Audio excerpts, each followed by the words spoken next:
안녕하세요. 지금 이 사람 임수민입니다. 어제에 이어서 휠체어 이용 무용수 김원영 변호사와 말씀 나눕니다.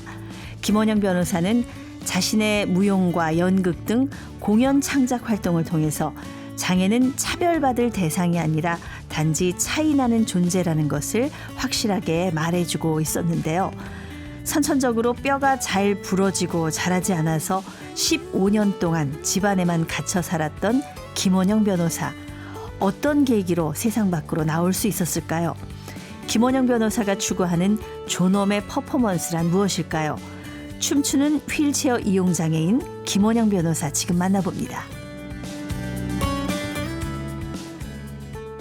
네, 배우이자 작가 또 변호사이신 김원영님 나오셨습니다. 안녕하세요. 안녕하세요. 네, 어제 저희가 이제 님으로 서로 부르기를 호칭을 했는데 사실 저는 입에 좀 붙지 않아서 좀 왔다 갔다 합니다. 호칭이 이해해 주세요. 괜찮습니다, 수민님. 네.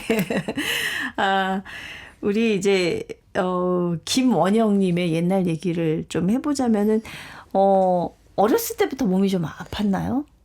네, 저는 그 선천적인 질환이 있었고 그것 때문에 장애가 생겼기 때문에 골 형성 부전증이라고 뼈가 이제 잘 부러지고 그 비대칭적으로 좀 자라고 뭐 이런 특정한 질환입니다. 네. 그러면 이렇게 막 저도 방송에서 본 적이 있는데 잘 부러지고 다치고 맞습니다. 예, 그럼 정말 조심조심 지내야 되는. 네, 보통 한 10대 한 초중반까지 그렇고요. 그때가 그 시기를 지나면 이제 어느 정도 안정되기 때문에 뭐 그 이후에는 크게 다치지 않았습니다. 그래서 저는 지금 뼈가 그렇게 잘 부러지고 다치는데 어떻게 무용을 하시나 그 생각을 했거든요. 지금은 괜찮으신 거예요? 그럼요, 괜찮죠. 물론 이제 일반적인 그 분들보다는 약하지만 뭐 이렇게 춤을 추기엔 충분합니다. 네네. 지금 사실 이렇게 휠체어에 앉아 계시는데 제가 뭐 이런 표현이 그렇습니다만 굉장히 다부지시고 근력이 이렇게 발달하신 게 제가 느껴지고. 운동하고 왔습니다, 제가. 일부러 뭐 어떤 운동을 하세요 주로? 뭐 그냥 헬스장 가서 네. PT 하는 거죠. 네. PT를 받으시는군요. PT 받는 거죠. 네. 근력 운동하고 뭐.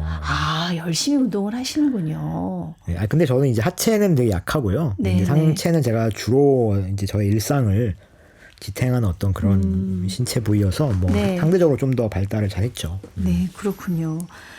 고향이 강원도시라고 들었어요. 그 강원도 어디셨어요, 고향이? 그러니까 행정구역상으로는 지금 강릉시인데 사실 좀 많이 떨어져 있어요. 강릉에서도 좀 시내에서도 많이 떨어져 있는 벗어난. 그러니까 말하자면 바다 쪽이 아니고 그 태백 산맥 쪽으로 더 깊이 들어와 있는 골짜기. 그런 곳이었죠. 공기 좋고 참 경치는 좋았겠네요. 경치 좋았죠. 네.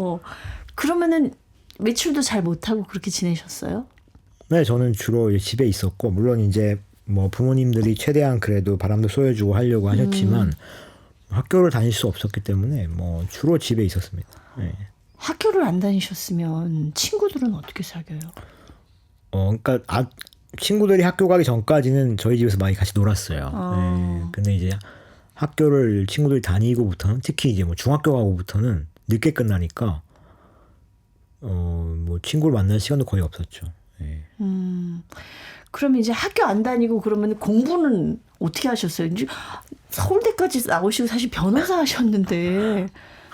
그러니까 저는 중학교 들어가서 공교육을 받았고요. 그때까지는 이제 뭐 공식적인 교육에선 배제돼 있었죠. 근데 그냥 이제 저희 누나가 교과서를 이제 학교 공부하는 교과서를 집에 있으니까 그걸 뭐 보기도 하고 뭐 학습지 같은 거 하고 그랬어요. 집에서. 네. 상호 얘기해야 되나? 아이템플 얘기해야 되나? 요즘으로 말하면 뭐 이제 홈스쿨링을 말하자면 하신 거예요. 문제집이 우편으로 오면은 풀어서 뭐 하는 거 있잖아요. 근데 참 어린 시절에 나가 놀지도 못하고 친구들은 학교 가고 너무 심심하고 답답했을 것 같아요. 그렇죠. 시간이 잘 안 가잖아요. 어린 시절에는. 지금은 시간이 너무너무 빨리 가는데. 지금 눈 뜨면 10년이 지나가 있어요. 그러니까. 눈 한번 깜빡하면. 그때는 정말 시간이 안 가요. 하루 종일 정말 안 가니까. 그렇죠. 지금 생각하면 너무 아쉽죠. 그 시간들이. 그 아까운 긴 시간을 그냥 보냈죠. 그러니까요. 예. 혼자 있는 시간이 아마 많았을 텐데 그러면 이제 그 초등학교 검정고시 하신 거고 네. 중학교는 어떻게 가게 되셨어요? 그러니까 제가 이제 좀 나이를 먹으니까 저도 이제 더 이상 집에 있는 것을 좀 견디기가 어려웠고 네. 부모님한테 좀 이렇게 이야기를 했죠. 제가 집을 떠나서라도 학교 들어가고 싶다. 근데 이제 학교가 그때 강릉 그 지역에는 제가 갈 수 있는 학교가 없었어요. 그 특수학교가 있었지만 이제 발달장애 학생분들을 위한 학교였고, 네. 네, 그러니까 이제 좀 멀리 그래서 경기도에 있는 학교를 들어갔죠. 특수학교를. 네. 기숙사에 있는 학교 네, 맞습니다. 들어가신 거군요. 예. 그러면 이제 학교 생활을 처음 해보는 거잖아요. 맞아요. 네. 예. 학교 가보니까 어떻든가요? 저는 너무 재밌었어요. 너무 재밌고. 네. 또 어쩌면 그게, 그러니까 저는 이제 기본적으로 특수학교라는 제도에 이제 반대하는 입장이지만, 당시에 저의 입장에서는 갑자기 이렇게 그 일반 학교에 가서 저 혼자만 장애가 있는 학생으로 지내는 거보다는 특수학교라는 그 단계가 좀 완충제가 됐던 것 같아요. 갔더니 이제 장애를 가진 친구들을 갑자기 많이 만나게 되고, 네. 그 처음에는 저도 좀 약간 저도 편견이 있으니까 좀 약간 막 싫어하기도 하고 이랬는데 시간이 지나면서 나와 이렇게 비슷한 경험을 하고 있는 비슷한 마음과 감정을 느끼고 있는 그런 친구들을 만나면서 굉장히 즐거웠죠. 네. 그 이제 고등학교는 근데 이제 일반 학교를 가셨어요. 네. 예. 이제 본인이 어떤 생각을 하신 거죠? 네, 특수학교 생활 즐거웠는데 네. 그래서 좀 공부를 좀 더 잘하고 싶었어요. 예. 그러니까 물론 거기서도 이제 선생님들이 많이 신경 써주시고 했지만 뭐 무조건 1등이었을 것 같은데요. 1등 했는데 전교생이 뭐 30명도 안 되기 때문에 어쨌든 1등 했죠. 예. 예. 그래서 이제 좀 더 이제 큰 공간, 예, 더 많은 학생들과 학교를 다녀보고 싶다 이런 욕심이 중학교 때 생겼던 것 같아요. 예. 근데 특수학교 다니다가 일반 학교 가서 처음에 적응이 쉽지 않았을 것 같습니다. 네, 처음에 한 학기는 네. 굉장히 힘들었죠. 예. 어떤 점이 제일 힘들었나요? 일단 그 학교 자체가 편의시설이 거의 없었어요. 네. 예. 그러니까 요새는 이제 그 장애인 편의 증진법이 98년도에 시행됐거든요. 그래서 이제 그 이후로 지어진 새로운 건물들에 이제 기본적인 편의시설 설치되기 시작했는데 제가 고등학교에 간 게 2000년이에요. 네. 그러니까 아직 그 법의 적용을 받지 않은 건물들인 거죠.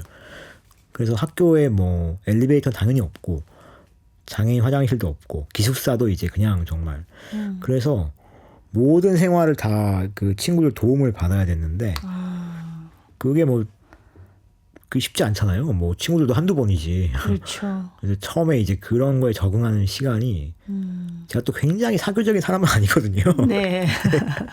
근데 이렇게 막 지나가는 애한테 막 이거 좀 해줘 뭐 이렇게 해야 되고 그래서 정말 마음에 맞는 친구 무리가 딱 생기기 전까지는 불특정한 지나가는 아이들한테 부탁을 해야 됐고 이러니까 네. 그 시기에 굉장히 힘들었죠. 그렇군요. 이제 나중에 좀 친한 친구들이 생겼나 봐요. 네, 네. 한 학기 지나고서는 이제 늘 다니는 친구들이 생기니까요. 예. 뭐 사교성이 없는 편은 아니신 것 같은데요. 네, 없지는 않았겠죠. 근데 뭐 이렇게 네. 좋진 않습니다. 아무튼 공부 열심히 하셔가지고 뭐 서울대학교 사회학과를 들어가셨어요. 그 사회학과 가신 뭐 이유가 있었나요? 사실 사회학이나 특정한 학문이 뭐 어떤지 잘 알고 간 건 아니고요. 이제 사회과학대학으로 들어갔는데 뭔가 그때 이제 저의 관심사는 이제 그런 거였죠. 뭐 어떤 이 사회가 뭐 왜 어떤 모양이길래 어떤 힘으로 움직이길래 이런 거 이렇게 잘 안 될까, 힘들까, 뭐 네. 어떻게 바꿀 수 있을까, 뭐 그때 그런 생각 한참 하던 때니까 사회과학대학을 이제 들어가서 어떤 뭐 그게 복지학일 수도 있고 예. 그 사회 이론일 수도 있고 이런 것들을 공부해 보자 뭐 그 정도 생각이었죠. 예.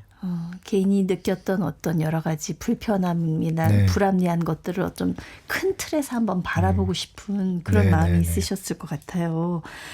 근데 대학 입학하면 왜 막연히 대학 가기 전에는 대학 생활에서 기대하는 낭만이나 막 이런 게 있잖아요. 네. 생각하는 대학 생활. 이런 것들 좀 누리고 다니셨는지. 뭐 누렸는데요. 근데 1학년, 2학년, 막 2학년 초반까지는 이제 거의 이제 그런 걸 경험할 수 없었어요. 왜냐하면은 되게 좀 그러니까 우연의 일치인데 마침 제가 이제 딱 고등학교 졸업하고 대학을 가고 하는 그 시기가 한국에 이제 장애인 관련된 어떤 인권 운동이나 네. 또 관련 법들이 막 제정되는 시기예요. 예. 그래서 아무것도 대학교 1학년 때까지 아무것도 없다가 한 3학년쯤 되니까 갑자기 이제 학교가 막 뭘 막 만들기 시작하고 갑자기 장애 학생을 위한 지원 제도를 막 만들기 시작하고 이런 게 갑자기 그 시기에 생긴 거예요.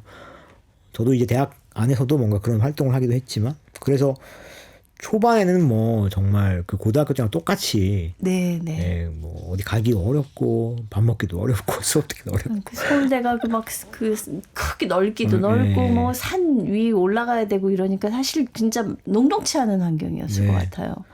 예. 그 기숙사 살았거든요 대학에서도. 네. 네, 굉장히 힘들었죠. 근데 이제 뭐 한 2, 3년 지나고 이제부터 환경이 좋아지니까 그때 이제 친구들이랑 뭐 이제 다른 동아리 활동도 좀 하고 막 그랬죠. 예. 네. 그 열심히 또 그 장애 학생들의 목소리를 내는 활동도 하셨다고요. 예. 그러니까 그 활동밖에 사실 할 수 있는 게 없었어요. 그러니까 제가 막 내가 뭐 인권을 위해서 뭘 해야지 이런 것보다도 진짜 그 시기에는 다른 어떤 동아리 활동이라든가 이런 거를 할 여력이 거의 없었고 네. 당면한 어떤 문제들이 있었고 예. 거기에 목소리를 내자고 하는 요청들을 거부할 수 없었기 때문에 네. 같이 한 것이죠. 어떻게 나중에 변호사가 되고 나서 배우가 됐을까 했더니 보니까 대학 시절부터 연극에 관심이 많으셨다고요. 네, 저 예. 연극에는 관심이 쭉 있었어요. 활동도 실제로 하셨습니까? 그러니까 대학 때는 못했고요. 그러니까 이제 대학을 거의 말씀드린 것처럼 대학 초반에는 그런 걸 할 수 있는 상황이 아니었고 예. 제가 이제 거의 뭐 대학원 가서 굉장히 늦게 이제 하고 싶었던 거예요. 그래가지고 그때 그 서울대학교 총연극회라고 예. 있는데 거기 있는 친구들을 알게 됐어요. 근데 거기 있는 친구들하고 또 제가 특수학교 시절부터 알고 있던 장애인 친구들이 있잖아요. 네네. 모아가지고 예. 프로젝트 극단을 만들어서 공연을 한번 하고 오. 그렇게 시작된 거죠. 극단을 직접 뭐 만드셨어요. 잠깐 이제 우리 한번 이 공연 한다. 팀을 네. 만들어가지고 네 한번 했습니다. 대단하네요 실행력이. 이게 장애문화예술연구소 짓. 네, 그게 이제 그 다음에 나온 단체고 그 전에 그 전에 정말 한 번 딱 공연하고 해체된 예. 그 이름이 파전이었어요. 파전. 파전.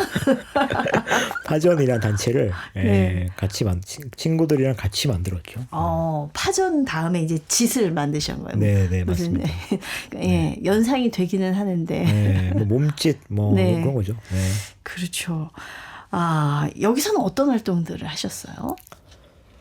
장애인 배우들, 비장애인 배우들 같이 하는 공연했고요. 네. 또 그때 저희가 이제 그 짓에서 이런저런 그 해외 사례 같은 걸 많이 연구했어요. 저희가 왜냐하면 그때 저희 관심사가 공연 보는데 뭐 이렇게 그러니까 무대도 무대고 객석도 이 뭐 예를 들면 시각 장애인들은 연극을 볼 때 좀 잘 보려면 어떻게 해야 되나 관람을 좀 더 효과적으로 할 수 있는 방법이 뭔가 뭐 이런 고민이 있었거든요.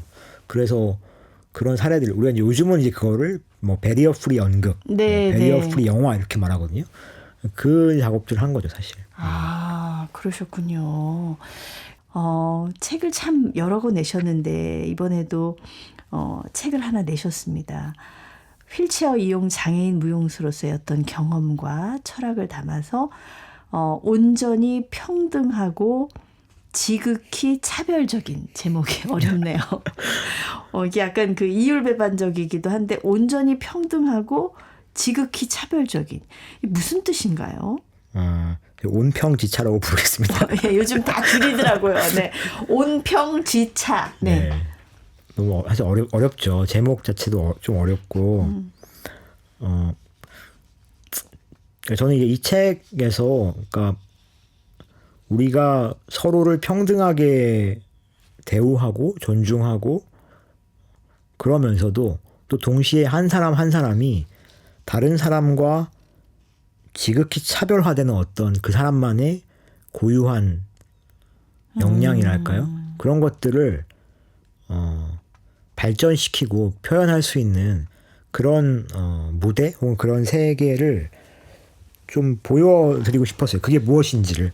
그래서 이 책에 나오는 여러 가지 뭐 그 춤의 역사 혹은 현대 공연 예술의 이야기, 저의 경험 이런 것들이 사실 이 제목이 무엇인지를 독자께 좀 보여드리는 그려 보이는 그런 과정입니다. 사실. 네. 네.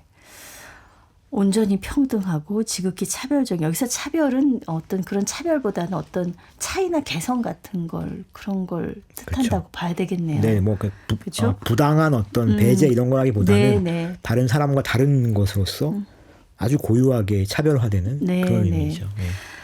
이 책에 보니까 다양한 장애인 무용수들의 사례가 나오더라고요. 네. 각자 방식으로 이렇게 표현을 하신 그런 분들인데 좀 어떤 분들인지 한두 분만 소개를 해주시죠. 제일조선인, 제일한인 2세이신 거죠. 네. 김말리라고 하는 분인데 이분이 이제 일본에서 태어나셨어요. 그리고 이제 조선시대 전통 무용수였던 어머니 아래에서 태어났는데 아주 어릴 때 소아마비가 걸려서 네. 장애인이 되었죠. 근데 이분이 이제 그 80년대에 초에 일본에서 극단을 만듭니다. 장애인 극단을 만드시거든요. 네. 교토 지역에서. 예. 근데 그 80년대 초니까 사실 뭐 장애에 대한 인식이 뭐 지금하고 비교할 수 없을 만큼 납작하던 시절이죠. 근데 이분이 정말 중증 장애인 분들을 모아가지고 배우이자 무용수인 건데 다 레오타드를 입어요. 그 수영복 같은 거, 원피스 몸에 딱 수영복 같은 거 달라붙는. 그거 네. 말씀하시는 거죠? 네, 이게 좀 쉽지는 않았을 것 같은데요. 그렇죠. 예. 처음에는 그걸 입고 무대에 올라가자고 하니까 그 참여한 배우님들이 다 그걸 어떻게 입냐 뭐 싫어했다고 해요. 근데 이분이 아니다. 장애인의 신체성을 가장 선명하게 보여주려면 이걸 입어야 된다라고 강조하시면서 본인이 먼저 입고 그 교토대학교의 강당에 무대에 올라가시거든요. 화제가 됐겠네요. 그럼요. 네. 그걸 시작으로 이제 지금까지도 이어지고 있는 극단이고요. 그래서 네네. 뭐 일본뿐만이 아니고 한국에서도 공연을 하고 또 세계적으로 여러 나라에서 공연을 했던 그런 극단입니다. 네. 그런 분이 있고 사실 뇌성마비의 경우에 이제 몸이 네. 이게 마음대로 컨트롤이 잘 안 되는 부분이 있는데 또 그런 또 배우도 계시다고요. 네, 제가 아주 좋아하는 배우님인데요. 네. 배구람 배우님이라고 계신데 저도 같이 한번 공연한 적도 있고 그런 배우님. 네. 뭐 그러니까 뇌병변 장애가 뇌성마비가 있으시죠. 네, 근데 네. 보통 이제 일반적으로는 이제 뇌성마비라는 장애는 자신의 어떤 몸을 잘 통제하기 어렵다라고 이제 생각할 수 있잖아요. 물론 실제로 그런 측면이 있죠. 근데 이제 무대 위에서는 또 그 통제라고 하는 게 예를 들면 정말 작은 움직임을 섬세하게 뭐 이렇게 하는 게 꼭 좋은 것만은 아니거든요. 그게 물론 좋을 수도 있지만 네. 반면에 정말 그 뭔가 사람들의 시선이나 이런 걸 의식하지 않고 그런 억제되지 않고 자기의 좀 더 아주 깊은 곳에서 우러나오는 어떤 에너지 같은 것들을 자신만의 방식으로 표현하는 또 배우들이 굉장히 인상적이기도 하거든요. 네. 배구란 배우님의 어떤 움직임이나 대사를 하는 방식이나 이런 것들을 보고 있으면 다른 배우한테서 절대 볼 수 없는 그런 놀라움을 느낄 때가 있죠. 네. 이분이 하는 연극을 한번 보고 싶다는 생각이 네, 들어요. 꼭 보십시오. 네. 사실 대사를 하는 것도 네. 우리는 이제 보통 배우를 하려면 발음이 명료해야 되고 그쵸. 딕션이나 발성이나 이런 것도 굉장히 중요하게 생각하잖아요. 그런 부분에 좀 어려움이 있으실 것 같은데. 그러니까 저는 그러니까 딕션을 정확하게 하는 배우의 역할도 중요하다고 생각하고요. 네. 근데 이제 연극이라고 하는 게 그것만 있는 건 아닌 것 같아요. 어떤 대사를 발음을 관객에게 익숙한 방식으로 전달하지 않는다 하더라도 그 사람의 호흡이라던가 네. 그러니까 대사라는 게 사실은 그냥 말이 아니고 사실은 몸짓이라고 생각하거든요. 어떻게 움직이면서 그 말을 하는가 이런 게 굉장히 중요한데 배구란 배우님은 그런 힘이 있는 거죠. 예. 그러니까 어떤 특정 발음을 정확하게 관객의 귀에 꽂진 않지만 네. 이 사람의 움직임, 표정, 호흡 같은 것들을 통해서 나오는 대사가 갖고 있는 굉장한 힘이 있고 그것만이 표현할 수 있는 공연이 있다고 생각하거든요. 네. 뭐 그렇다고 뭐 이분의 공연이 뭐 매번 다 좋냐? 그건 아니죠. 뭐 어떤 공연은 별로고 어떤 건 못해요. 대사를 까먹기도 하고 뭐 네. 당연히 배우니까. 그렇지만 이분이 갖고 있는 그 강력한 장점들이 발휘되었을 때 예. 우리가 정말 관객으로서는 굉장한 경이로움을 느끼는 순간들이 있는 것 같습니다. 그러니까 제가 이제 아니라고 생각을 하지만 저도 모르게 갖고 있는 어떤 편견이나 선입견 같은 게 분명히 있었던 것 같아요. 네. 그 무대에서 타인들을 볼 때 좀 노려보는 습관이 있다. 일부러 약간 카리스마를 딱 주려고 약간 눈빛 발사 뭐 이런 게 있는 건가요? 아, 뭐 그렇게까지는 아닌데요. 그냥 책에 제가 소개했던 내용인데, 그러니까 이렇게 좀 시선을 좀 뭐랄까요, 좀 누가 보면 째려본다고 오해할 수 있는 그런 방식으로 좀 보는 경향이 있었고, 그걸 좀 고치기 위해서 애를 쓰고 있고, 실제 공연할 때도 이제 그런 걸 고치려고 하는데, 근데 제가 이제 그걸 책에 소개한 이유는 이제 그런 시선들이 좀 어렸을 때부터 어떤 누군가 이렇게 좀 호기심을 가지고 쳐다보거나 이런 데 약간 맞서야 했던 네. 좀 그 시간이 있는 것 같아요. 내심 지지 않을 거 나름대로 그쵸. 기싸움이 있는 거군요. 맞아요. 그렇죠. 예. 그래서 그냥 좀 몸에 밴 것이 아닌가. 그러니까 시선이라고 하는 것, 정말 작은 그런 것도 우리가 한 사회에서 살아가면서 정말 몸에 배는 것 같다. 네. 그런 이야기를 좀 하는 과정에서 나온 말입니다. 네. 저랑 계속 마주보고 말씀하시는데 그냥 눈빛이 부드러우신데요. 그렇죠. 네, 그렇습니다. 절 째려보지 않습니다. 절 째려보지 않으셨어요. 안 그럽니다. 네. 네. 우리 김원영님, 일상에서 존엄의 퍼포먼스를 강조한다고 하셨는데 좀 어려워서 좀 풀어주셨으면 좋겠어요. 존엄의 퍼포먼스라는 게 어떤 건지. 거창한 이야기 같지만 사실은 그냥 이런 거예요. 그러니까 일상에서 우리가 알면서도 연기할 때가 있잖아요. 누군가 배려하려고. 네, 몰라도 아는 척. 그렇죠. 예. 근데 이제 제가 좀 더 강조하고 싶은 건 이제 그런데 그냥 선의의 거짓말이 아니고 예를 들면 이런 거죠. 수민님이 저를 배려하려고 뭐를 모른 척 하는데 저는 수민님이 그걸 모른 척 한다는 걸 저도 아는 거예요. 그러니까 서로 알고 있는 거야. 나는 모른 척 한다는 걸 저 사람이 알고 있고 내가 저 사람이 모른 척 한다는 걸 안다는 걸 나도 알고 있고 그런 가운데서 우리가 어떤 행동을 하는 거죠. 그러니까 단적으로 제가 뭐 책에서 예를 들었던 게 뭐 카페에 갔는데 만약에 어떤 대학생이 앉아 있어요. 근데 어떤 엄마가 자폐 스펙트럼 있는 아이랑 같이 카페에 갔어요. 근데 그 자폐 스펙트럼 있는 아이가 공간이 답답하고 그래서 뭔가 막 소리를 내기 시작하는 거죠. 근데 옆에 있는 대학생이 공부를 하고 있어요. 근데 이 대학생은 당연히 그 아이가 시끄럽다는 걸 알고 있어. 하지만 싫은 티를 내지 않고 안 들리는 척 계속 공부를 하는 거죠. 이 엄마는 저 대학생이 내 아이가 시끄럽다는 걸 알고 있는 걸 당연히 알고 있어요. 당연히 알고 있으니까 어떻게든 아이랑 뭔가 얘기하면서 좀 조용히 시키려고 한다든가.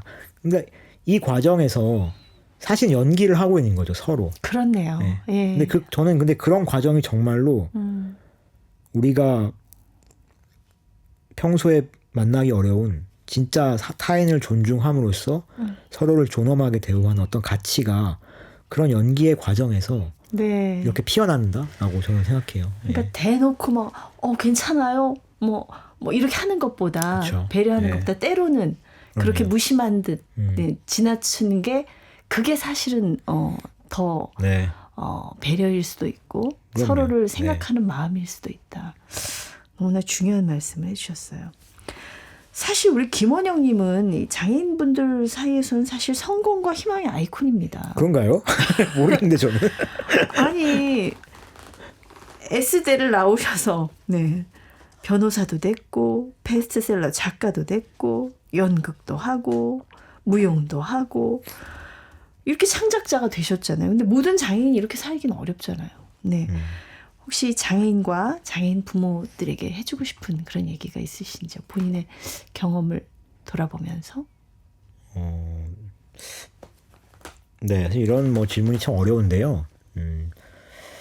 제가 이렇게 많은 것들을 하려니 얼마나 잘 못 살고 있겠어요. 힘들게. 힘드시죠? 네. 네. 쉽게 낭만적으로 얘기하고 싶진 않거든요. 그러니까 무슨 말이냐면 모든 장애인들이 다 뭘 할 수 있고 이렇게 말하고 싶진 않아요. 다 각자의 조건과 한계가 있고 어려움이 있고 그렇긴 한데 근데 아무리 그렇다 하더라도 사실 저희 부모님도 마찬가지인데 부모님들은 이제 보통 비장애인 부모님이잖아요. 보통은 장애가 있는 부모님도 계시지만 그 부모님들은 사실 비장애인으로서 장애인의 삶에 관련되어 본 적이 없다가 어느 날 갑자기 아이가 장애를 가짐으로써 그 세계에 들어가는 거거든요. 네. 그러니까 부모님은 아이를 너무나 사랑하겠지만 사실 그 아이가 이 사회에서 뭘 할 수 있고 얼마나 할 수 있는지를 잘 모를 가능성이 사실 높아요. 그렇죠. 예. 왜냐면 갑자기 낯선 세계에 간 것과 똑같거든요. 그러니까 저는 물론 우리가 모든 걸 다 할 수는 없겠고 우리 각자에게 닫힌 한계들이 있겠지만 그러나 생각하는 것보다는 훨씬 이제 다양한 사람들이 다양한 영역에서 아주 흥미롭게 살아가고 있다. 여러 가지 일들을 하면서 특히 적어도 2020년대의 한국 사회는 제가 볼 때는 물론 여러 가지 문제도 있고 하지만 장애가 있는 사람들과 기꺼이 협력하고 그 단지 그냥 어떤 좋은 일 하려는 게 아니라 정말로 그 장애가 있는 사람들과 같이 흥미로운 기술을 개발하고 뭐 재미있는 어떤 창작 작업을 하고 이럴 의지가 있는 또 젊은 세대들이 되게 많거든요. 저도 많이 만나보고 있고 그러니까 그런 전형적인 어떤 그 병원이나 뭐 이렇게 학교 이런 데를 좀 벗어나서 여러 영역을 찾아보시면 사실은 생각보다 아주 그 할 수 있는 것들이 많고 할 기회들이 많이 있을 수 있다. 저는 그 얘기를 하고 싶고 사실 예술은 전 특히 그 중에서도 예술 분야는 훨씬 열려 있고 유연하잖아요. 네. 그래서 그 분야를 적극적으로 좀 탐구해 보셔도 좋겠다는 생각이 들어요. 예. 네. 그러니까 스스로 제약을 두지 말아라. 그럼요. 네. 네. 끝으로 우리 김원영 님, 네. 김원영 님께서 앞으로 꼭 하고 싶은 게 있다면 어떤 게 있을까요? 뭐 아주 길게 보고 어떤 목표가 뭔지는 잘 모르겠고요. 적어도 뭐 한 3년, 5년 정도를 두고 얘기한다면 저는 이제 지금도 이제 한국에서 제가 이 춤 워크샵 같은 거 하거든요. 그러니까 장애인, 비장애인 참가자를 이제 모아가지고 같이 이런저런 움직임도 해보고 뭐 이런 건데 굉장히 좀 재미가 있어요. 그리고 그 시간 동안 되게 얻는 게 많거든요. 제가 지금 좀 해보고 싶은 거는 이제 그걸 계속 같이 해온 동료들이 있는데 같이 다른 나라에 가서 그러니까 특히 장애인들이 한국 사회보다 더 공공 장소에 나와서 자기를 드러내기 어려운 조건에 있는 지역 그런 나라에 가서 그 분들과 같이 그런 작업을 하고 그 중에 혹시 굉장히 의지가 있고 흥미로운 분이 있다면 섭외를 해서 한국에서 뭔가 무용수로 이렇게 하실 수 있는 기회도 주고 뭐 이런 작업들을 좀 향후 몇 년 동안은 한번 해보고 싶습니다. 네. 글로벌한 꿈을 꾸고 계시네요. 네, 그렇죠. 네, 오늘 말씀 감사합니다. 고맙습니다. 작가로 또 변호사로 활동하는 우리 김원영님이었습니다.